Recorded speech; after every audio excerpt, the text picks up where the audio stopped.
Hello everyone. कल हमने system के बारे में बात की थी, बाउंड्री के बारे में बात की थी, थर्मोडायनामिक्स की बेसिक प्रॉपर्टीज़ हमने बात की थी पिछले लेक्चर में। अभी वहीं से कंटिन्यूएशन में हम चल रहे हैं। हमने आइसोलेटेड सिस्टम के बारे में समझ लिया है। अब बात यह कि सिस्टम को डिफ़ाइन करने के लिए क्या ज़रूरी है। कोई भी सिस्टम है, कोई भी कंटेनर है, मैंने मान लिया, ठीक है, ये कोई भी कंटेनर है। अब इसको डिफ़ाइन करना है, तो इसको डिफ़ाइन करने के लिए क्या चाहिए हमें? बेसिक पैरामीटर्स चाहिए कुछ ना कुछ। तो जो बेसिक पैरामीटर्स हैं वो क्या होंगे? तो उन बेसिक पैरामीटर्स को हम दो पार्ट में बांट के चलते हैं। वो है एक्सटेंसिव पैरामीटर्स,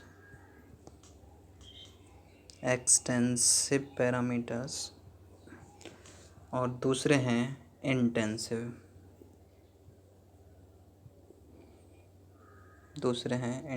पैरामीटर्स। ठीक है, सिस्टम को डिफ़ाइन करने के लिए हमें बेसिक पैरामीटर्स की ज़रूरत पड़ेगी। जैसे बेसिक पैरामीटर में फॉर एग्जांपल बता देता हूँ कि एक रूम है, उसमें क्या है, कोई भी गैस भरी हुई है, ठीक है। अब उस सिस्टम, और वो अपने आप में एक सिस्टम है, मेरे को उसकी थर्मोडायनामिक्स स्टडी करनी है, और रूम क्लोज्ड है चारों तरफ से, ठीक है, एक क्लोज सिस्टम में मान के चल रहा हूँ उसको। तो मेरे को अगर उसकी स्टडी करनी है तो कुछ पैरामीटर्स मेरे को डिसाइड करने पड़ेंगे। मेरे को पता होना चाहिए उस गैस में, जो उस रूम है उसका वॉल्यूम कितना है, गैस का उस रूम पर कितना प्रेशर है, फोर्स पर यूनिट एरिया कितना है। मेरे को पता होना चाहिए उसकी अमाउंट कितनी है, नंबर ऑफ़ मोल्स कितने हैं उस गैस के, और कितने टेम्परेचर पे वो गैस है। तो इन सब चीज़ों के बारे में मेरे को पता होना चाहिए, तब जाके मैं बता पाऊँगा कि मेरे को सिस्टम की स्टडी कैसे करनी है, सिस्टम की सारी चीज़ें, कि एनर्जी ट्रांसफ़र कितना होगा, चीज़ें कैसे अफेक्ट होंगी। तो ये मेरे को पहले सिस्टम के बारे में जब पता होगा, मेरे को बेसिक पैरामीटर्स के बारे में पता होगा, तब मैं सिस्टम को डिफ़ाइन कर पाऊँगा, और सिस्टम के बारे में पता होगा तभी जाके मैं एनर्जी ट्रांसफ़र वगैरह की बात कर पाऊँगा। तो प्रॉपर्टीज़ या जो पैरामीटर्स हम बात कर रहे हैं वो दो हैं, एक्सटेंसिव और इंटेंसिव पैरामीटर्स। अब एक्सटेंसिव पैरामीटर्स क्या हैं? दुनिया के जितने भी सिस्टम हैं उनको दो पैरामीटर्स में बांट के चलते हैं, एक्सटेंसिव और इंटेंसिव पैरामीटर्स से उन सिस्टम्स को डिफ़ाइन करते हैं हम। किस तरीके से डिफ़ाइन कर रहे हैं कि अब बात कर रहे हैं हम एक्सटेंसिव पैरामीटर की।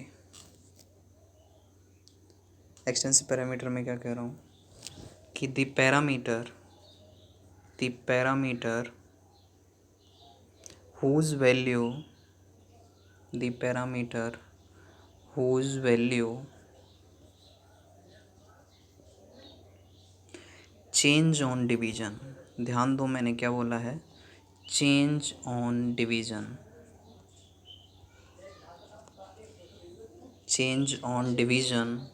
of the system। तो उसको क्या बोलेंगे, is known as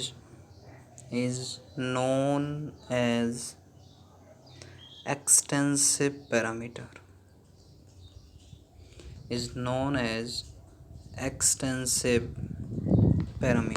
बात समझ में आई? Sorry. The parameter whose value change on division. ये जो नोटिस करने वाली बात है इसमें यह है कि हमने क्या किया, हमने अगर सिस्टम को डिवाइड कर दिया, सिस्टम को डिवाइड करने के बाद में अगर उस पैरामीटर की वैल्यू चेंज हो जा रही है तो वो क्या है, एक्सटेंसिव है। और यहीं पे इंटेंसिव क्या हो जाएगा कि अगर मैं सिस्टम को डिवाइड कर दूं तो भी वैल्यू अनचेंज्ड रहे पैरामीटर की, तो वो क्या हो जाएगा, हमारा इंटेंसिव पैरामीटर हो जाएगा। ठीक है, मतलब जहाँ पे डिवीज़न करने पे, डिवाइड करने पे सिस्टम को अगर पैरामीटर की वैल्यू चेंज हो रही है वो है एक्सटेंसिव पैरामीटर, अगर नहीं हो रही है तो वो है इंटेंसिव पैरामीटर। कुछ एग्जांपल्स देखते हैं, देखो ध्यान से देखो। सॉरी, जैसे अभी मैंने लिया था कंटेनर वाला एग्जांपल लिया था, एक रूम में जो गैस भरी हुई है, अभी उसी एग्जांपल को ले लेते हैं। अगर मैं उस रूम के दो पार्टीशन कर दूं तो मेरे को बताओ किन किन चीज़ों पे फ़र्क देखने को मिलेगा। मैं एग्जांपल ले रहा हूँ, मास के बारे में हमें कमेंट करना है, वॉल्यूम के बारे में हमें कमेंट करना है, हमें मोल्स के बारे में कमेंट करना है, हमें प्रेशर के बारे में कमेंट करना है, हमें टेम्परेचर के बारे में कमेंट करना है, हमें मोलर मास के बारे में कमेंट करना है। ओके, तो समझने की कोशिश करते हैं। सॉरी, मैंने क्या बोला कि रूम को मैं 2 पार्ट में अगर डिवाइड कर दूँ तो क्या मास चेंज हो जाएगा। समझने की कोशिश करो, गैस की अमाउंट चेंज हो चुकी है, दोनों तरफ में मास चेंज हो रहा होगा बिल्कुल। तो ये क्या है, यहाँ पे मैं एक्सटेंसिव लिख देता हूँ और यहाँ पे मैं इंटेंसिव लिख देता हूँ। तो मास क्या है, एक्सटेंसिव प्रॉपर्टी है। अगर मैं वॉल्यूम के बारे में बोलना चाहूँ तो 2 पार्ट में अगर मैं बांट रहा हूँ रूम को, क्या है, वॉल्यूम चेंज हो जा रहा है उसका, तो वॉल्यूम भी क्या, एक्सटेंसिव प्रॉपर्टी है। नंबर ऑफ़ मोल्स, मोल्स क्या है, एक नंबर है। तो मैंने क्या किया, मोल क्या है, एक नंबर है अपने आप में। जैसे डजन डिफाइन करता है किसको, 12 को, उसी तरीके से मोल डिफाइन करता है 6.023 × 10⁻23 को। सिर्फ इतना सा मतलब है मोल का। तो मैंने क्या किया कि उसको अगर 2 पार्ट में डिवाइड कर दिया तो नंबर चेंज हो जाएगा। तो मतलब ये भी क्या है, एक्सटेंसिव प्रॉपर्टी है। इसी तरीके से प्रेशर, टेम्परेचर, मोलर मास की अगर मैं बात करूँ, चल पहले मोलर मास की बात करते हैं। मोलर मास बताओ क्या होगा, मोलर मास पे क्या फ़र्क पड़ेगा। मोलर मास होता क्या है, मास ऑफ 1 मोल। तो ये तो फिक्स है। जिस भी एलिमेंट की बात करूँ, कार्बन के 1 मोल का मास क्या है, वो तो फिक्स है। तो ये क्या रहे, क्या है ये वैल्यू, अपने आप में इंटेंसिव प्रॉपर्टी है। अच्छा, टेम्परेचर के बारे में बताएं तो टेम्परेचर, रूम को 2 पार्ट में डिवाइड कर दिया, उधर गैस है इधर भी गैस है, दोनों पार्ट में, ठीक है। तो क्या होगा, उस गैस का टेम्परेचर तो सेम रहेगा, कोई फ़र्क नहीं होगा। तो ये भी क्या है, इंटेंसिव प्रॉपर्टी है। और लास्ट क्या बच गया हमारा, प्रेशर। तो प्रेशर के बारे में कैसे बताएंगे, क्या लग रहा है देखने से आइडिया, सीधा फॉर्मूला अप्लाई कर दो अगर कुछ नहीं समझ में आता है तो। P = D/mRT अगर मैंने अप्लाई किया, D क्या है, डेंसिटी को डिनोट कर रहा है। तो डेंसिटी तो क्या रहेगी, सेम रहेगी थ्रू आउट, ठीक है। डेंसिटी सेम है, तो डेंसिटी क्या है अपने आप में, एक इंटेंसिव प्रॉपर्टी हो गई। टेम्परेचर इंटेंसिव प्रॉपर्टी है, ठीक है। और इधर बात कर लें अगर M की, मोलर मास, ये भी क्या है, इंटेंसिव प्रॉपर्टी है। तो P क्या निकल के आया हमारा, इंटेंसिव प्रॉपर्टी निकल के आया। समझ में आई बात। तो प्रेशर भी क्या है, इंटेंसिव प्रॉपर्टी है। समझ पा रहे हैं हम, डेंसिटी भी यहाँ से आइडिया लग गया हमें, डेंसिटी भी क्या है, इंटेंसिव प्रॉपर्टी है।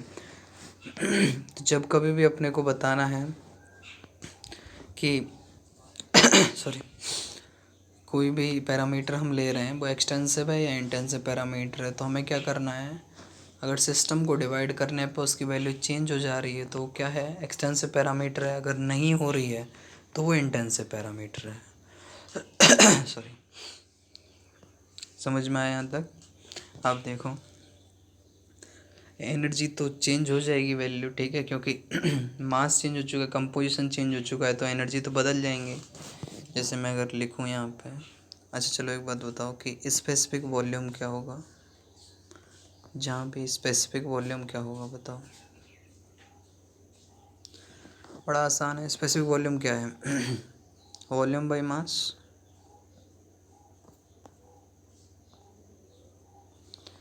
ये क्या है, मास।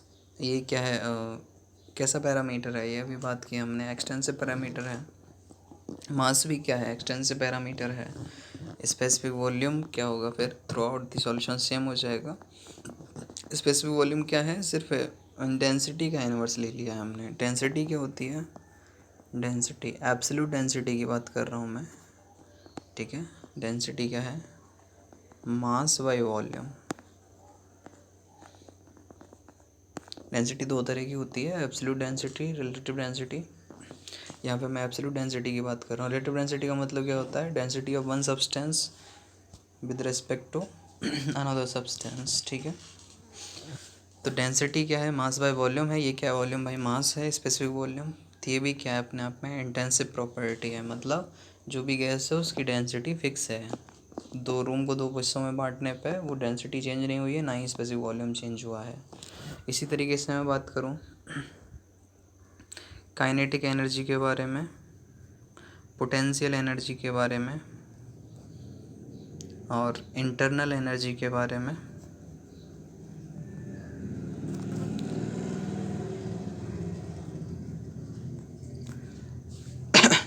और मैं बात करूं अगर एंथैल्पी के बारे में और गिब्स फ्री एनर्जी के बारे में, ठीक है। तो जो भी एनर्जी की टर्म है वो सब की सब टर्म पे क्या होगा, वो क्या है, सब एक्सटेंसिव है, क्योंकि जैसे ही कंपोजिशन चेंज होगा तो एनर्जी की वैल्यू चेंज हो रही होगी। ठीक है। तो ये सब क्या है, ये सब एक्सटेंसिव हैं, ये भी एक्सटेंसिव है, ये भी एक्सटेंसिव है, ये भी एक्सटेंसिव है, ये भी एक्सटेंसिव है। यहीं पे ध्यान दो, अगर मैं लिख दूँ मैं लिखूँ अगर यहाँ पे मोलर इंटरनल एनर्जी, अगर मैं लिख दूँ मोलर इंटरनल एनर्जी, मतलब क्या है, इंटरनल एनर्जी पर मोल। ठीक है, internal energy by mole divide कर रहा हूँ मैं। तो इसका मतलब क्या है, ऊपर की जो वैल्यू है वो क्या है, एक्सटेंसिव पैरामीटर है ऊपर वाला। ऊपर क्या आएगा, इंटरनल एनर्जी आएगी, नीचे क्या आएगा, मोल आएगा। तो मोल भी क्या है, एक्सटेंसिव प्रॉपर्टी है। तो जब भी एक्सटर्नल प्रॉपर्टी सॉरी एक्सटेंसिव जब भी एक्सटेंसिव पैरामीटर की बात आ रही है तो एक्सटेंसिव पैरामीटर का रेशियो क्या होगा, हमेशा याद रखना कि इंटेंसिव पैरामीटर होगा। ठीक है। और अगर एक एक्सटेंसिव एक इंटेंसिव है, ऊपर नीचे कहीं भी हो, न्यूमरेटर या डिनोमिनेटर में से कहीं भी, तो क्या होगा, वो एक्सटेंसिव पैरामीटर होगा। ठीक है। मैं बोल दूँ मोलर एंथैल्पी क्या होगी, तो मोलर एंथैल्पी भी क्या हो जाएगी, इंटेंसिव प्रॉपर्टी होगी। ठीक है। कुछ और एग्जांपल्स ले लेते हैं, जैसे रेजिस्टेंस।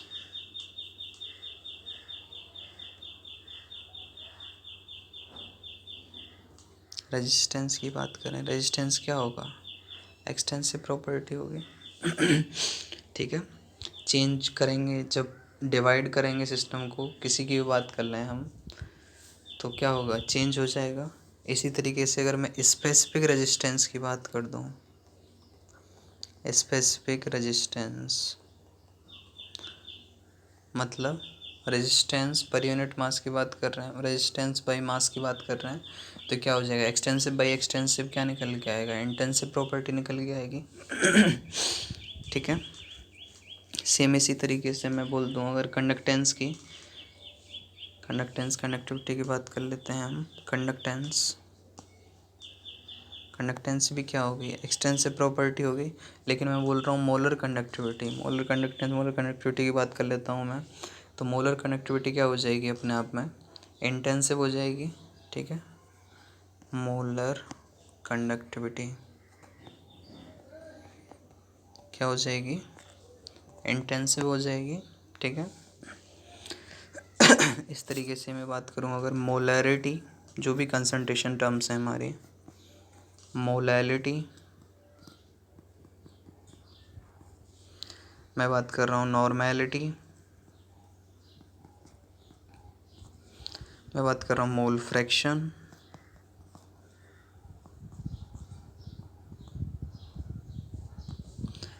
मैं बात कर रहा हूँ परसेंटेज वेट बाई वेट, मैं बात कर रहा हूँ परसेंटेज वॉल्यूम। ठीक है, परसेंटेज वी बाई वी, मैं बात कर रहा हूँ ईएमएफ ऑफ सेल। इन सब के बारे में भी कमेंट करना चाहें तो क्या हो जाएगा। मैं बोल रहा हूँ ये सब की सब क्या है, इंटेंसिव है, क्या होंगी, इंटेंसिव होंगी, क्योंकि क्या है, मैक्सिमम तो क्या हो गई सारी की सारी, ये दो एक्सटेंसिव प्रॉपर्टीज़ का रेशियो हो गई। ठीक है। और ईएमएफ सेल क्या है, अपने आप में इंटेंसिव प्रॉपर्टी है। ठीक है, क्योंकि ये चेंज नहीं होता है पार्ट्स में डिवाइड करने पर। तो इसमें एडवांस में कभी कभी क्वेश्चन बन जाता है, बहुत सारी पैरामीटर देने के बाद में पूछ लेता है इनमें से कौन कौन से एक्सटेंसिव हैं, इंटेंसिव हैं, इस तरीके से। ठीक है। कुछ और लिख लो, फिजिक्स रिलेटेड टर्म्स हैं, जैसे जैसे मैं बात करूं अगर सॉरी, सरफेस टेंशन हो गया हमारा, सरफेस टेंशन। ठीक है। इस तरीके से विस्कोसिटी, मैं बोल रहा हूँ बॉइलिंग पॉइंट, मैं बोल रहा हूँ मेल्टिंग पॉइंट। तो ये सब क्या हैं, ये सब इंटेंसिव प्रॉपर्टीज़ हैं। ठीक है। क्यों, सरफेस टेंशन के बारे में आइडिया है, सरफेस टेंशन किसकी वजह से राइज हो रहा है। क्या होता है कि जो पूरे के पूरे, जैसे इस तरीके से ये है हमारा सॉल्यूशन। ठीक है। तो इसमें अंदर जो मॉलिक्यूल्स हैं, हर मॉलिक्यूल पे। इसमें तो फोर्स क्या है, हर तरफ से इक्वल फोर्स लग रहा है, ठीक है। ये इधर अट्रैक्शन है, इधर भी अट्रैक्शन है, इधर भी अट्रैक्शन है, इधर भी अट्रैक्शन है, हर तरफ से इक्वल अट्रैक्शन फील हो रहा है इसको, ठीक है। तो ये बैलेंस्ड है, कोई प्रॉब्लम नहीं है इसको। लेकिन जो सरफेस वाले हैं, सरफेस वालों को क्या होगा, अंदर बल्क की तरफ से ज़्यादा अट्रैक्शन फील होगा, ठीक है। तो क्या करेंगे, वो अपनी शेप को मिनिमाइज़ करने की कोशिश करते हैं। सरफेस टेंशन दो पार्ट में अगर मैं इसको डिवाइड भी कर दूं तो भी कोई फ़र्क नहीं पड़ रहा होगा, ठीक है। सेम इस तरीके से विस्कोसिटी क्या होती है, विस्कोसिटी किसकी वजह से अराइज होती है कि जो दो लेयर्स हैं उनके बीच में फ्रिक्शन की वजह से इनके मूवमेंट में प्रॉब्लम हो रही है, तो वही क्या, विस्कोसिटी है, ठीक है। इसी तरीके से boiling point, melting point. Boiling point कहाँ पे आता है, जैसे वाटर कितने पे बॉईल होता है। बॉइलिंग पॉइंट का क्या मतलब है कि जहाँ पे किसी भी लिक्विड को अगर मैं क्या कर रहा हूँ, हीट कर रहा हूँ, ठीक है। मैंने एक क्लोज कंटेनर लिया और मैंने क्या किया, पानी को गर्म करना शुरू किया, तो क्या होगा, अंदर उसमें वेपर बनेगी। और वेपर बनने के बाद में क्या होगा, वेपर थोड़ी देर में क्या होगा, पहले स्टार्टिंग में वेपर बनेगी, ठीक है। जो वेपर है और जो लिक्विड है उनके बीच में इक्विलिब्रियम एस्टेब्लिश होती जाएगी धीरे धीरे करके, और इक्विलिब्रियम एस्टेब्लिश हो जाएगी, और उस कंडीशन पे जो प्रेशर होगा उसको हम वेपर प्रेशर बोलते हैं। और एक ऐसी कंडीशन भी आएगी जब जो वेपर प्रेशर है वो एटमॉस्फेयर प्रेशर के बराबर हो जाए, तो उस पॉइंट को क्या कहते हैं हम, उस टेम्परेचर को, उसको बोलते हैं हम बॉइलिंग पॉइंट, ठीक। और नेक्स्ट क्या है, मेल्टिंग पॉइंट की हम बात कर रहे हैं, ठीक है।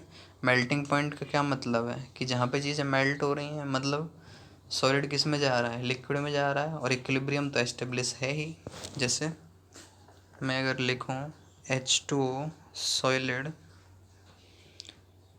H2O लिक्विड, ठीक है। तो मेल्टिंग पॉइंट में लिख रहा हूँ इसको, तो मतलब ये कंडीशन है 180 m 273 केल्विन की। बात समझ में आ रही है। यहाँ पे H2O सॉलिड भी अवेलेबल है, H2O लिक्विड भी अवेलेबल है, दोनों ही इक्विलिब्रियम में हैं।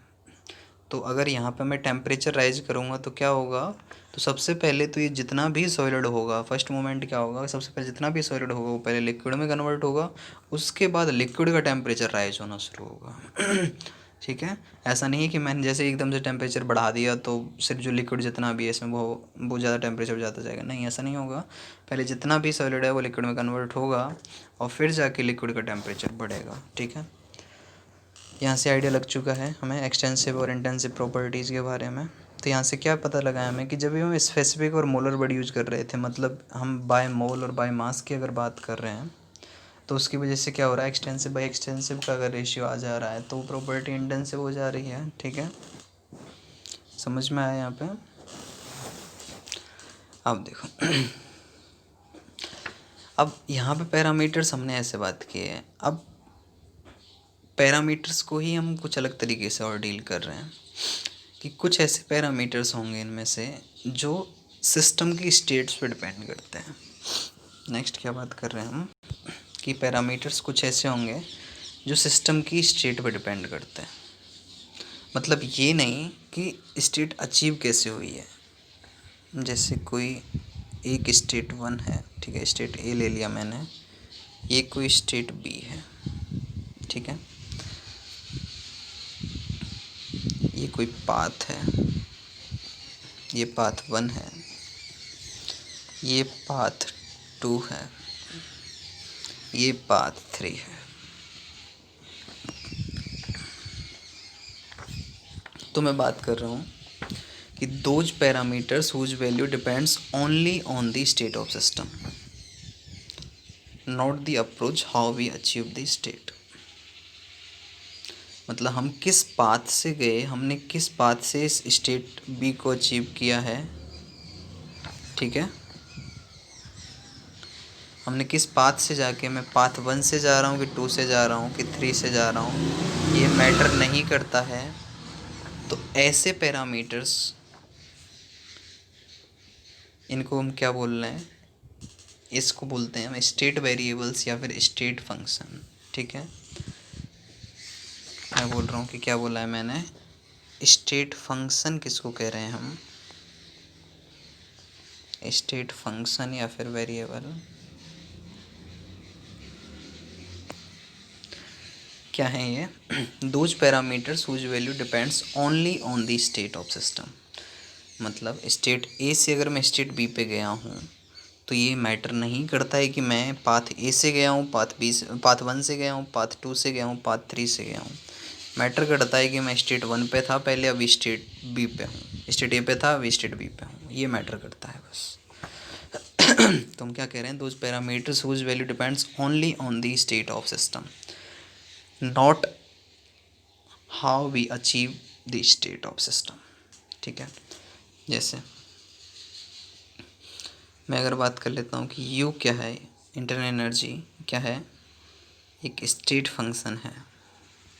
मैं अगर बोल रहा हूँ कि U क्या इंटरनल एनर्जी है, एक स्टेट फंक्शन है, इसका मतलब क्या है, देखो कि डेल्टा U जो है वो अगर मैं पाथ 1 के थ्रू गया हूँ, डेल्टा U क्या हो गया, U भी माइनस U है, या फिर मैं डेल्टा U बोल दूँ मैं 8 अगर सेकंड पाथ के थ्रू गया हूँ, या मैं बोल दूँ मैं थर्ड पाथ के थ्रू गया हूँ, ये सब क्या है, सेम है। समझ में आया रीजन क्या है?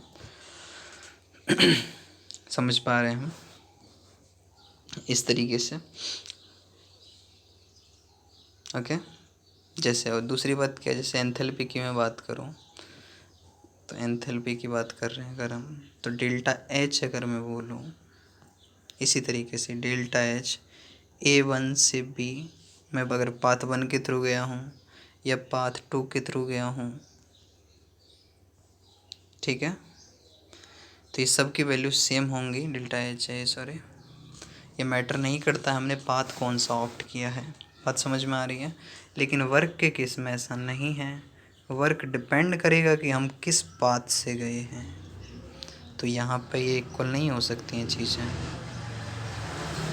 A to B, ठीक है, ये यहाँ पे इक्वल नहीं लिख सकते हम A3B।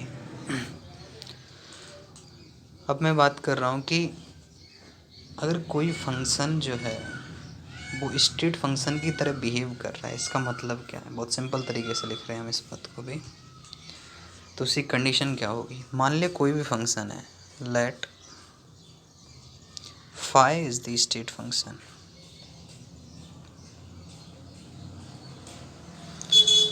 कोई बिग स्टेट फंक्शन है, ठीक है, let phi is the state function, तो क्या होगा, देखो बहुत सिंपल तरीके से, तो मैं क्या लिख दूंगा, डी फाई, अगर मैं स्टेट ए से बी पे गया हूँ तो मैं क्या लिख दूंगा इसको, सीधा सीधा फाई बी माइनस फाई ए, मैटर ही नहीं करता कि बीच में कौन सा पाथ ऑप्ट किया हमने। ठीक है, मतलब मैं इसको ऐसे दिखाना चाहूँ कि ए से बी में गया हूँ मैं अगर पाथ 1 से, और बी से ए में अगर आया हूँ किसी दूसरे पाथ से, पाथ 2 से, ठीक है, तो क्या दिखाएंगे हम, डी फाई ए से बी में हम गए प्लस सेकेंड डी फाई, अभी हम बी से ए में गए, तो मतलब क्या लिख दिया हमने इसको, फर्स्ट वाले को फाई बी माइनस फाई ए प्लस फाई ए माइनस फाई बी, मतलब वैल्यू क्या आ गई, ओवरऑल 0 निकल के आई। ठीक है, क्या समझ में आया, यहाँ से क्या इंटरप्रिटेशन निकाल सकते हैं हम, क्या मैं ऐसा कह सकता हूँ, ध्यान दो इधर, क्या मैं ऐसा कह सकता हूँ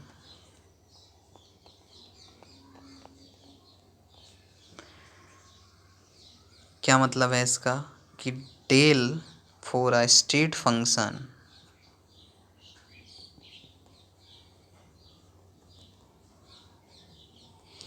इज 0 फॉर साइक्लिक सिस्टम, या फिर साइक्लिक प्रोसेस, सॉरी प्रोसेस लिखना ज़्यादा बेटर, ठीक है, फॉर साइक्लिक प्रोसेस। बात समझ में आई? ठीक है, सॉरी ज़्यादा डिटेल में नहीं जा रहे हैं, मैथ्स में ज़्यादा नहीं जा रहे हैं, इससे कन्फ्यूज ना हो। अब इसके बाद में हम बात करेंगे प्रोसेस के बारे में, तो नेक्स्ट लेक्चर में हम प्रोसेस के बारे में बात करेंगे। यहाँ पे हमने दो चीज़ें सीखी हैं, ये तो किसी भी सिस्टम को डिफ़ाइन करने के लिए हमें पैरामीटर्स की ज़रूरत है। पैरामीटर्स हमने दो बात की, एक्सटेंसिव और इंटेंसिव पैरामीटर। नेक्स्ट बात की है हमने स्टेट फंक्शन के बारे में, ठीक है। और पाथ फंक्शन क्या हो जाए, जैसे वर्क एक पाथ फंक्शन, इसका मतलब क्या है, जो पाथ पर डिपेंड करे। और नेक्स्ट लेक्चर में हम प्रोसेस के बारे में बात करेंगे। वीडियो अच्छी लगी हो तो वीडियो को लाइक करें, शेयर करें, सब्सक्राइब करें। Thank you.